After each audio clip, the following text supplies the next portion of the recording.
베트남의 시인인 휴틴이 쓴 시 중에 사람에게 묻는다라는 시가 있습니다. 이 시를 통해서 우리 이 땅에 살아가는 사람들은 어떻게 살아가야 되는가에 대한 그런 고민을 하게 하는 시이죠. 시를 보면요, 땅에게 묻는다. 땅과 땅은 어떻게 사는가? 거기에 대한 땅의 답은 우리는 서로 존경한다. 또한 물에게 물었습니다. 물에게 묻는다. 물은 물과 어떻게 사는가? 그러니까 물이 이렇게 대답하죠. 우리는 서로 채워준다. 그리고 이 풀에게도 묻습니다. 풀에게 묻는다. 풀은 풀과 어떻게 사는가? 그제 풀은 그렇게 대답하죠. 우리는 서로 짜이고 얽혀 지평선을 만들었다. 다시 말하면 같이 협력해서 무언가를 만들어내면서 살아간다. 그 이야기죠. 그러면서 사람에게 묻습니다. 사람에게 묻는다. 사람은 사람과 어떻게 사는가? 스스로 한번 대답해 보라. 이렇게 이 시가 끝납니다. 땅과 물과 풀은 서로 살아갈 때 존경하고 채워주고 연합하여서 뭔가를 이루면서 살아가는데, 그럼 과연 사람은 서로 살아갈 때 어떻게 사는가? 그걸 스스로에게 질문해 보라는 거죠. 여러분 사람과 살아가는데 어떻게 살아갑니까? 잘 살아가는 것 같습니까? 근데 사람과 사람 사이에 항상 이 갈등이 존재하죠. 수많은 이 갈등 가운데 서로 살아갑니다. 근데 여러분, 이 갈등의 이 한자를 보면요, 이 칡가리입니다. 칡이라는 그 식물이 있지 않습니까? 칡가리입니다. 등은 등나무 등입니다. 그 칡과 등나무 같다라는 게 이 갈등이라는 이 한자어인데, 왜 이런 이 흙과 칡과 등나무를 갈등이라는 이 단어를 사용했을까요? 그것은 칡과 등나무가 어떻게 사는지를 보면 잘 알 수가 있는 거죠. 이 칡은 나무를 이렇게 휘감을 때 오른쪽으로 휘감습니다. 오른쪽 휘감에서 가는데, 등나무는 반대로 왼쪽으로 휘감습니다. 그 칡마다 등나무다 살아가는 방법이 다른 거죠. 그런데 문제는 함께 있을 때 일어나는 거죠. 함께 한 나무를 휘감을 때 어떻게 합니까? 자기 방식대로 오른쪽으로 칡은 감고 등나무는 왼쪽으로 감는 겁니다. 그러니까 감으면서 얽혀버리는 거죠. 따로 할 때는 아무 문제가 없는데, 함께 있으니까 이게 서로 이게 감다 보면 서로 얽히고 설키게 되는 것, 이게 사람들 안에 이게 갈등 아닌가라고 그 이야기를 여러분 하는 거죠. 그런데 문제가 여러분 무엇입니까? 오른쪽으로 감든 왼쪽으로 감든 그게 문제가 아닌 거죠. 그것을 서로 적대하면서 살아가니까 이게 갈등이 생기는 겁니다. 다시 말하면 나는 맞고 당신의 삶은 틀렸다라고 말하는 이것이 결국은 이 갈등이 자랄 수밖에 없는 그런 요소를 우리 삶 가운데 만들더라라는 거죠. 같은 방향으로 다른 방향으로 달라도 서로 인정하면 되는데, 서로 적대하면서 살아가기 때문에 이게 갈등이 있다라고 그렇게 말합니다. 여러분, 지금 일어나고 있는 이스라엘과 팔레스타인 전쟁도 마찬가지죠. 이 참혹한 전쟁 밑에는 해결되지 아니한 이 갈등의 뿌리가 있는 거죠. 거기에는 이슬람과 유대교의 오래된 이 묵은 갈등들이 여전히 존재하는 겁니다. 문제는 함께 살아가니까 여러분 서로 적대하니까 항상 이 갈등이 일어날 수밖에 없죠. 근데 그들에게 공통점이 뭡니까? 서로 다 아브라함의 자손이래요.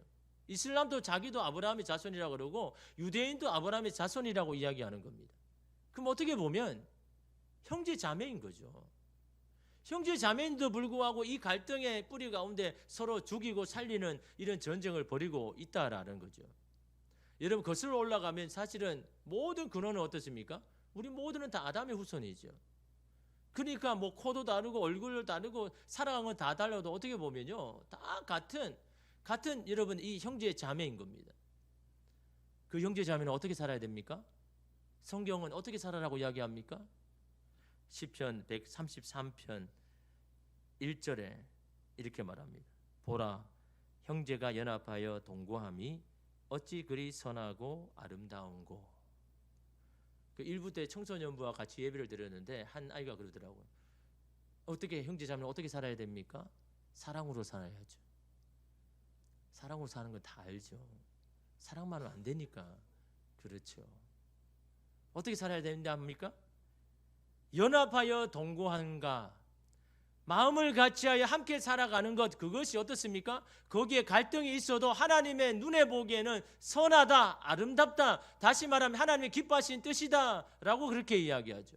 그것만 말합니까? 내가 그곳에 복을 명령하겠다, 그곳에 복이 있게 하겠다, 그것만 해서 끝납니까? 그 속에 영원한 생명을 주시겠다 라고까지 그렇게 말합니다. 아니, 함께 서로 다른 사람이 함께 살아갈 때 갈등이 일어남에도 불구하고 하나님께서 그걸 보기 좋대요. 선하다고 이야기합니다. 거기에 복을 주시겠다고 이야기합니다. 거기에 영원한 생명을 주시겠다라고 이런 말씀하고 있는 겁니다. 그러기에 우리는요, 이걸 포기할 수가 없는 거죠. 갈등이 있다고 해도 그곳에 하나님이 선하고 아름다운 뜻이 있고 그곳에 하나님의 축복을 주신다고 하시니까요. 형제자매가 함께 살아가는 곳에는 항상 갈등이 있지만 하나님의 분명한 뜻이 있다라는 거죠. 어떨 때는 이해할 수 없고 수용하기 어려울 때도 있습니다. 억울하고 속상할 때도 있습니다. 여러분, 인생이 다 이해가 되어서 살아갑니까? 다 받아들일 수 있어서 사는 것이 아니지 않습니까? 우리가 알지 못하고 이해하지 못하는 하나님의 계획과 섭리가 오늘 우리의 인생 가운데 분명히 있다라고 믿기 때문에 이런 갈등 속에도 함께 어울려 살아가는 거죠. 이런 뜻이 없다 그러면요, 당장 함께 있지 않죠. 부모가 자식을 바라보면 여러분 입장과 자녀가 부모를 바라보는 입장도 다 다릅니다. 부모가 여러분 자식을 바라보는 입장에서 안타까운 게 뭡니까? 부모는 자녀에 대한 가장 좋은 최선의 길을 계획하고 준비하고 이끄는데 이 자식은 고집을 부리면서 따라오지 않으려고 하는 거예요. 그냥 부모 믿고 따라오기만 하면, 자기 생각을 버리고 따라오기만 하면 되는데 버티고 있는 그 모습이 너무 참으로 속상하죠. 그게 부모 입장입니다. 근데 자녀의 입장은 또 다른 겁니다. 자녀는 비록 짧은 인생을 살아왔지만, 세상의 경험은 미쳐마지만 자신의 생각도 뜻대로 한번 살아보고 싶은 그런 갈망이 자녀들에게 있는 겁니다. 고생해도 나의 인생이고 실패해도 내 인생이라고 생각합니다. 그것이 자신의 자유라고 생각하는 겁니다. 돌아서 가더라도 늦더라도 그렇게 해보고 싶은 것이 자녀의 입장인 겁니다. 부모가 자녀나 다 입장이 다를 뿐이지 다 틀린 게 아닌 거죠. 어느 길이 빠르고 늦다라고 말할 수가 없습니다. 함께 살면서 서로의 입장에 서 보는 겁니다. 이해해 보려고 하기도 하고 서로 조정하며 맞추어가면서 살아가는 겁니다. 인생에 이런 정답은 없지 않습니까? 영원히 빠른 길, 온전한 길이 있습니까? 수도 없이 변하는 여름 세상 속에서 우리가 할 수 있는 것은 가장 최선의 선택을 하며 살아갈 뿐인 겁니다. 근데 그 최선의 선택도 여러분 최선이 아닐 수도 있잖아요. 어떤 사람은 그것을 최선이라고 여겼는데 그것이 정말 후에 남을 선택일 수도 있는 겁니다. 어떤 사람은 잘못된 선택을 한 것 같은데 나중에 되면 그게 좋은 선택이 될 수도 있다라는 거죠. 그러기에 여러분, 인생에서 중요한 것은 뭘 선택했느냐, 이것도 중요하지 않습니다. 인생에서는요, 네가 맞니 내가 맞느니 그걸 따지는 것도 중요하지 않습니다. 인생에서 중요한 것은요, 소중한 것을 지키는 겁니다. 그게 중요한 겁니다. 삶의 근간이 되는 것을 어떻게든 붙들고 있어야 되는 겁니다. 왜냐하면 거기에 인생에 많은 기회들을 찾아오기 때문에, 하나님이 주시는 선하신 뜻이 그 안에서 하나님께서 예비하신 것을 볼 수 있기 때문에. 그래서 여러분, 그런데 우리의 인생은 어떻습니까? 그런 본질적인 것보다는 비본질적인 것, 네가 맞느니 내가 맞느니 때문에 얼마나 많은 에너지 소비를 합니까? 네가 선택에 맞느니 내 선택에 맞느니 그것 때문에 염려하고 근심하고 합니까? 우리의 미래는 아무도 알 수 없습니다. 나의 선택이 여러분 잘 될 거라고 누가 보장합니까? 그 하나님만이 아시는 겁니다. 중요한 건 내가 소중한 것을 지켜나가는 것. 이게 여러분 중요합니다. 예수님께서 그런 말씀하셨죠. 선지자가 고향에서는 환영받지 못한다. 그건 본인의 이야기거든요. 나와 같은 사람들이 인기 많은 선지자가 해도 고향에서는 존경받기가 어렵다라는 거죠. 그 말은 서로에 대해서 너무 속속들이 다 아는 관계 속에는 존경을 받을 거나 가르침을 그 사람들이 따른 것을 우리가 기대할 수 없다라는 겁니다. 그래서 여러분, 가족 안에서 인정받는 사람이요, 최고로 대단한 사람입니다. 가족에서 여러분 인정받는 사람 몇 사람이야 되겠습니까? 많지 않을 겁니다. 그렇지 않습니까? 여러분 가정에서 존경할 만한 사람 있습니까? 존경하려고 해도 볼 것 못 볼 것 다 봤잖아요. 멀리서 보니까 그 사람이 좋아 보이죠. 같이 살면요, 그 사람의 보지 못한 연약함이 다 보이잖아요. 그래서 실망하지 않습니까? 멀리서 보니까 그 사람 친구 동료들은 대단하고 좋아 보이는데 같이 여러분 살아다 보면요, 다 여러분 서로에게 실망하면서 결국 여러분 헤어지잖아요. 여러분 자취하는 학생도 마찬가지잖아요. 정말 친했던 여러분 고등학생 동료 같은 대학을 갔는데 자취를 했어요. 이제 정말 행복하겠다. 내 뜻과 맞는 사람과 함께 자취를 하니까 이러면 그 자취 오래 갑니까? 6개월도 못 가고 다 그냥 파경이 됩니다. 왜? 서로 다른 분이 너무 많고 실망하는 부분들이 있으니까요. 볼 것 못 볼 것 다 보았음에도 함께 살아가는 사람을 소중히 여겨야 됩니다. 우리의 못난 부분을 보았음에도 불구하고 떠나지 않는 그 사람을 귀하게 여겨야 되는 겁니다. 여러분 어느 누가 여러분의 모든 허물과 그런 여러분 그것을 못을 보고 함께 해줄 사람이 누가 있겠습니까? 그런 사람은 잘 없습니다. 그럼에도 불구하고 함께 해주는 그 사람을요 귀하게 여겨야 되는 겁니다. 내 마음에 잘 안 들어도 여러분 그런 사람 세상에 찾기가 어려운 겁니다. 나의 단점과 약함을 알면도 불구하고 언제든지 나를 응원하고 지지해주는 사람, 그런 사람을 가까이 해야 되는 겁니다. 오늘 말씀은 예수님께서 갈릴리에서 사역하시다가 일어난 사건이죠.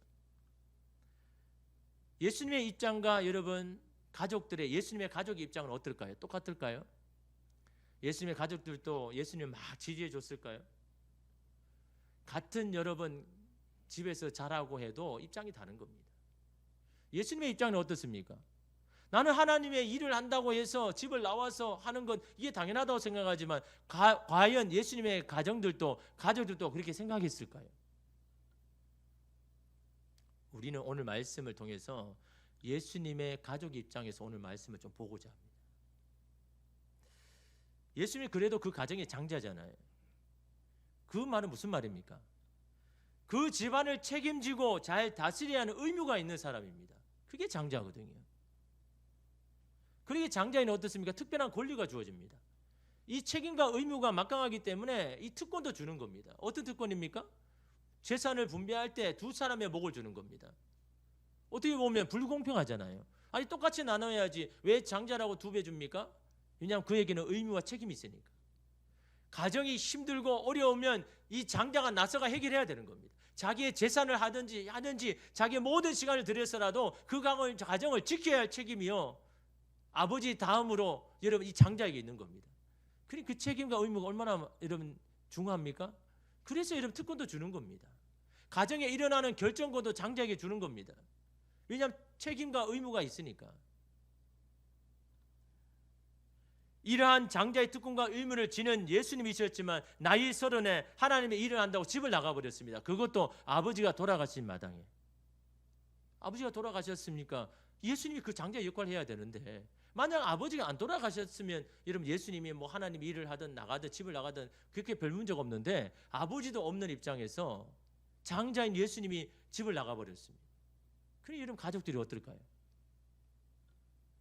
예수님의 동생에 대해서 마태복음 13장 55절에 보니까 이는 그 목수의 아들이 아니냐, 그 어머니는 마리아, 그 형제들은 야고보, 요셉, 시몬, 유다라 하지 않느냐. 요셉의 동생들을 야고보, 요셉, 시몬, 유다다라고 이렇게 구체적으로 말씀하죠. 그러면 여러분 예수님의 다음에 차남은 누굽니까? 야고보죠. 이 예수님이 집을 나갔기 때문에 그 장자의 역할을 이 야고보가 해야 됩니다. 근데 특권은 하나도 없고 그냥 책임과 의무만 주어진 겁니다. 그 장자의 역할을 해야 되는 겁니다. 그러니 여러분 야고보의 입장에서는 어떨까요? 감사히 받았을까요? 야, 이건 내가 차남으로 태어난 것도 억울한데, 나는 뭐 받는 것도 아무것도 없는데 그냥 이 가정을 지켜야 되는 책임과 의무만 있으니까 여러분 억울하지 않겠습니까? 분노가 일어나지 않겠습니까? 야고보라는 이름의 이 뜻은요, 이름은요, 어원이 야곱과 같습니다. 야고보가 이 야곱이라는 이 의원과 똑같은 단어입니다. 그 야곱의 이름은 의원의 뜻이 뭡니까? 발꿈치를 붙잡다라는 그런 뜻이잖아요. 이 야곱이 형 에서보다 조금 늦게 태어나서 어떻게든 그 장자가 되려고 그 발꿈치를 붙잡고 세상에 나오려고 하지만 그게 안 되는 겁니다. 이게 운명이고 숙명이죠. 자기는 먼저 태어나서 장자가 되고 싶지만 그게 됩니까? 에서가 먼저 나오려고 하니까 그 에서를 붙잡으려고, 그리고 자기가 장자가 되려고 막 발꿈치를 붙잡고 몸부림치는 그 모습을 보면서 야, 너 야곱이라 해라 라고 해서 야곱의 뜻을 여러분 정한 겁니다. 야고보도 마찬가지죠. 자기도 장자가 되고 싶지만 예수님 먼저 태어났습니다. 자기는 사람입니다. 그 여러 가지 차별을 당하고 억울한 일이 있는데 이제는 이 장자의 역할까지 책임까지 받아야 되니까 여러분 이 야고보의 마음이 어떻겠냐라는 거죠. 이 억울함이 여러분 야고보만 있겠습니까? 이 땅에 살아가는 동일한 야고보들이 얼마나 많습니까? 어쩔 수 없는 상황에 누군가의 역할까지 떠맡아 해야 한다면, 받은 보상은 없고 의무만 있다면 얼마나 억울합니까? 일한 것에 대한 보상이라도 주어졌다면 이렇게 억울하지 않을 텐데, 망가진 몸과 마음만 남았을 때 속상함은요 이루 말할 수 없을 겁니다. 왜 내가 해야 되는 거야? 왜 내가 이렇게 죽도록 힘들어야 되는 거야? 왜 나만 이 가정을 지켜야 되느냐? 여러분, 그런 억울함이요 오늘 이 땅에 살아가는 오늘 우리에게도 이 야고보의 억울함이 있는 겁니다. 오늘 말씀에는 예수님의 어머니와 그의 동생들이 나오죠. 3년 만에 형의 소식을 들었습니다. 그도 남에게 통해서 들었습니다. 고향에 오기는 왔는데 하는 일이 너무 바빠가지고 집에 오지도 않습니다. 그럼에도 어머니 마리아는 어떻습니까? 항상 자식인 예수님이 걱정되는 겁니다. 어떻게 사는지, 밥은 잘 먹고 다니는지, 아픈 데는 없는지, 무심한 아들이지만 늘 걱정이 되는 겁니다. 그러다 예수님의 소식을 들었습니다. 어떤 소식이요? 여러분 20절에 보니까 집에 들어가시니 무리가 다시 모임으로 식사할 겨를도 없는지라. 수많은 사람이 둘러싸여 가지고 막 예수님이 말씀을 전하고 사역을 하시는데 밥 먹을 겨를이 없는 겁니다. 자신의 몸도 상해가면서 그 일을 막 하고 있다는 소식을 들은 겁니다. 그러니 여러분 어머니가 어떻게 합니까? 가만히 있을 수 있습니까? 그 아들이 있는, 예수님이 있는 그 사역의 현장에 이 동생들을 데리고 거기에 가죠. 왜 갔습니까? 21절에 보니까요, 예수의 친족들이 듣고, 이 친족은 예수의 가족을 말하는 겁니다. 뭘 들었습니까? 예수님이 고향 땅에 왔는데 막 정신없이 막 자기 몸도 안 돌보고 막 그렇게 하는 것을 듣고 그를 붙들러 나오니 뭐하러 왔다고요? 붙잡아가지고 집에 데려가려고. 거기서 나오게 해서 하지 못하도록 붙들려고 이 가족들이 온 겁니다. 왜 그렇게 몸을 상해가면서까지 하느냐? 왜 그렇게까지 그 일을 하느냐? 너도 좀 생각을 해야지. 그래서 그 일에서 여러분 나오게 하려고, 붙들게 하려고 이 가족들이 여러분 온 겁니다. 왜냐하면 사람들이 그를 보면서 그가 미쳤다, 제정신이라면 저렇게 하지 못할 거다, 자기 몸을 먼저 생각할 건데 저렇게 자기 몸도 생각하지 않고 저 하나님의 나라에 대해서 저렇게 이야기하는데 미치지 않고서야 저렇게 할 수 있겠는가라는 이 소식을 가족들이 듣고 그를 붙들려고 예수님 앞에 온 겁니다. 현대의 성경으로 보면요, 한편 예수님의 가족은 그분이 미쳤다는 소문을 듣고 붙잡으러 찾아 나섰다. 현대의 성경에 보면 더 정확하게 의미를 알 수 있죠. 그를 붙잡으려고 그곳에 가셨다라고 말씀하죠. 그 예수님이 계신 곳에 온 가족들은 어떻게 합니까? 31절에 보니까 그때에 예수의 어머니와 동생들이 와서 밖에 서서 사람을 보내어 예수를 부르니, 직접 가지는 못하고 사람을 통해서 가족들이 왔으니까 그걸 전해달라고 이야기합니다. 그러니까 예수님의 반응이 뭡니까? 33절에 보니까 대답하시되 누가 내 어머니이며 동생들이냐 하시고. 여러분, 이 말씀을 들었을 때, 전해 들었을 때 가족들은 어떤 마음일까요? 어떤 마음으로 이 말을 들었을까요? 당신들은 내 어머니고 내 형제도 아닙니다. 여러분, 이 말을 들었을 때 가족들은 어떤 마음일까요? 그게 뭐가 그리 대단하다고 가족까지 나몰라 하는 거냐? 도대체 형이라는 사람이 왜 저 모양이냐? 여러분, 분노하고 화가 안 났겠습니까? 저라면 화가 났을 것 같아요. 아니 어떻게 그 일을 한다고 우리가 이렇게 함께 살아왔던 30년의 인생이 있는데 어떻게 우리를 향하여 형제가 아니라고 어머니가 아니라고 이런 말을 할 수 있느냐? 얼마나 화가 났을까요? 특히 야고보가는 당신이 나가가지고 내가 그 뒤처리 다 하고 있는데 내가 지금 장자의 역할을 지금 다 하고 있는데 어떻게 이런 소리를 할 수 있느냐? 여러분 같으면요 괜찮을까요? 막 억울하고 막 속상해가지고 막 분이 통해가지고 막 그랬을 겁니다. 그런데 여러분 이런 대접을 받은 야고보가 나중에 어떻게 되었습니까? 예루살렘 교회의 중요한 지도자가 되죠. 보통 사람은 어떻습니까? 그 사람이 싫으면 그 사람의 일도 싫은 거죠. 그 사람이 하는 일조차도 가까이 가기 싫은 게 이게 사람 마음입니다. 예수님이 싫으면 예수님이 하는 일도 싫은 게 여러분 인지상정입니다. 근데 어떻게 야고보는 그렇게 싫고 억울함의 대상이었던 예수님이 하시는 그 일을 맡아서 그 일을 할 수 있었냐라는 거죠. 물론 성경에는 야고보가 예수님을 만나서 그동안 섭섭한 것을 풀었다는 이야기는 없습니다. 그 하나님의 나라를 받아들이고 인정하고 했다는 그 이야기도 없습니다. 그냥 사도행전에 보면요, 이 야고보가 이 예루살렘의 큰 기둥과 같은 사람이 되었고, 특별히 그가 유대인 그리스도인과 이방인 그리스도인 간의 갈등을 해결하는데 그런 대단한 역할을 했다라는 그런 기록이 있습니다. 얘는 가만히 보면 야고보가 어떻게 이 갈등을 해결할 수 있었을까요? 차별당하는 억울함을 본인이 아는 겁니다. 내가 원해서 한 것도 아니고 어쩔 수 없는 그런 상황 가운데 차별을 당하고 억울함을 자기가 겪어봤기 때문에 이방인에도 불구하고 예수 그리스도를 믿는다고 하는데 같은 교회에서도 이 이방인 그리스도인을 차별하는 그 갈등을 자기도 너무나 잘 아는 겁니다. 같은 심정이니까 그 일을 해결할 수가 있는 거죠. 그렇다면 여러분, 야고보는요, 이런 억울한 이 모든 이 감정의 찌꺼기들이 해소되었다라는 것을 우리가 알 수가 있는 겁니다. 여러분, 그 감정의 분노함이 계속되었다면 과연 여러분 야고보가 예수님의 그 일을 할 수 있겠습니까? 쳐다도 보지 않을 겁니다. 그런데 여러분, 야고보가 그 일을 했다는 것은 자기 안에 있는 마음의 이 감정들을 잘 해결했다, 마음을 열고 예수께서 말씀하신 그 메시지를 진정성을 받아들였다, 이해했다라고 여러분 우리가 볼 수가 있는 거죠. 여러분, 이 발꿈치는 운명을 말합니다. 억울한 환경을 말합니다. 억울하지만 벗어날 수 없는 그런 상황이 바로 이 발꿈치입니다. 야고보의 뜻이 발꿈치를 붙잡다 아닙니까? 오늘 저와 여러분의 인생에도 이 발꿈치가 있습니다. 내가 원해서 된 것도 아니고 내가 벗어나고 싶어도 벗어날 수 없는 그런 환경과 조건과 그런 운명이 오늘 우리 가운데 있습니다. 그러나 그 발꿈치를요 붙잡으며 따라가는 그 삶에는요 항상 괴롭습니다. 시련이 옵니다. 갈등이 있습니다. 야고보가 그랬잖아요. 어떻게든 에서인을 넘어서려고 하고 그 발꿈치를 붙잡고 넘어서려고 할 때마다 항상 살아가는 삶 가운데 속임을 당하고 어려움을 당하고 버림을 당하고 그런 인생을 살았습니다.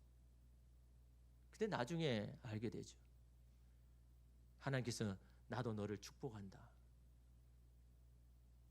그래서 그 발꿈치를 따라가는 인생이 되었을 때 야곱에게 일어났던 수많은 인생의 파도들이 잠잠하게 되었죠.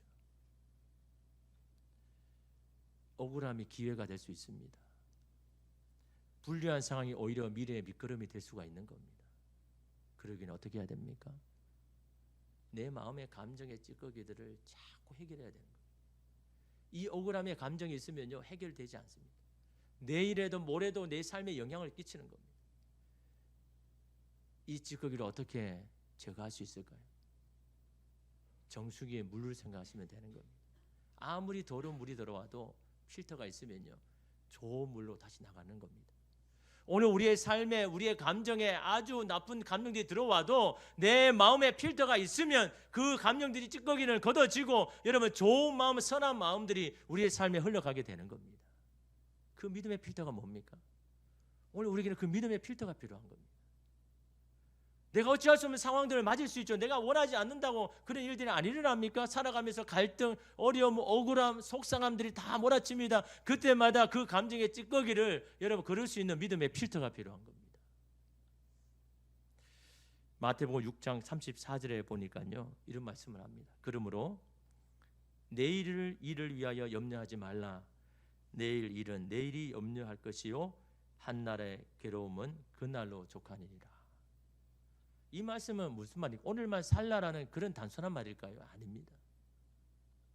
오늘의 부정적인 영향력이 마음에 남아서 그 영향력으로 내일을 해석하지 마라, 그 말 아닙니까? 오늘의 억울함으로 내일의 태도를 결정해서는 안 된다는 겁니다. 오늘의 낙심의 마음이 내일에도 그 마음으로 살아가서는 안 된다는 말씀인 겁니다. 오늘 그 괴로움으로 끝내라라는 겁니다. 내일은 내일 주시는 하나님 은혜가 있다라는 겁니다. 그런데 그 감정의 찌꺼기를 해결하지 못하고 그 감정으로 내일 또 그렇게 살아가는 겁니다. 내일 또 부정적으로 회의적으로 삶을 살아가는 겁니다. 그 감정을 오늘 끝내야 된다라는 거죠. 내일은 내일 하나님 주시는 은혜가 있다라는 거죠.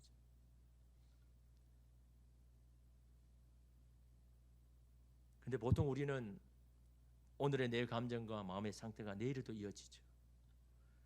지금의 생각이 내일에도 영향을 미칩니다. 그러기 오늘 우리에게 필요한 것은 오늘 그대로 내일로 이어지지 않는 필터가 필요합니다. 오늘의 찌꺼기가 내일 흘러가지 않도록 걸러주는 필터가 필요합니다. 그 필터가 무엇입니까? 저와 여러분을 향한 하나님의 선하신 뜻이 있다라는 믿음, 확신인 겁니다. 오늘은 이래도 내일은 오늘 우리의 삶 가운데 우리에게 예비하신 하나님의 선하신 뜻이 있다라는 이 믿음, 이 믿음이 내일을 오늘 우리가 살아가게 하지 않습니까? 오늘은 우리의 인생이 허무해지고 올 일들이 있어도 이것으로 끝나지 않는다는 겁니다. 하나님의 선하신 뜻에는 반드시 우리가 웃을 일도 행복해 할 일도 준비되고 예비되었기 때문에 지금은 다 이해가 되지 않더라도 지금은 억울하고 속상해도 저와 여러분을 향한 하나님의 계획이 있음을 믿는 이 믿음의 필터가 오늘 우리에게 필요합니다. 그러기에 늘상 발꿈치를 따라가는, 잡으려고 몸부림치는 그런 인생을 내려놓고 발꿈치를 따라가는 삶이 되어야 됩니다. 오늘 우리에게 주어지신 운명이라고 해도, 오늘 우리에게 주어진 벗어날 수 있는 환경이라도 그 환경 가운데 주님을 따라가는 삶을 살아갈 때, 야고보가 그렇게 살았더니 자신도 모르게 예수님이 가셨던 그 길을 따라가고 예수님 있었던 그 위치에 자기가 있는 것처럼 오늘 우리도 마찬가지입니다. 여러분의 억울함이 무엇입니까? 여러분을 화나게 하는 상황과 형편은 무엇입니까? 그것이 여러분의 미래를, 태도를 결정하지 않도록 내버려 두어서는 안 되는 겁니다. 여러분의 미래를 부정적으로 회의적으로 흘러가도록 내버려 두지 마십시오. 믿음의 필터를 가지고 오늘의 감정의 껍데기를, 여러분 찌꺼기를 걸러내십시오. 하나님의 선한 뜻을 믿고 내일은 내일의 은혜가 주어지심을 믿고 예수님이 가신 그 길을 오늘도 우리가 한 걸음 한 걸음 내디딜 때 오늘 우리가 어느덧 하나님이 예비하시고 준비하신 그 현장 가운데 있는 저와 여러분을 발견할 줄 믿습니다. 억울함을 기회로 만드는 저와 여러분 되시기를 주님의 이름으로 축복합니다.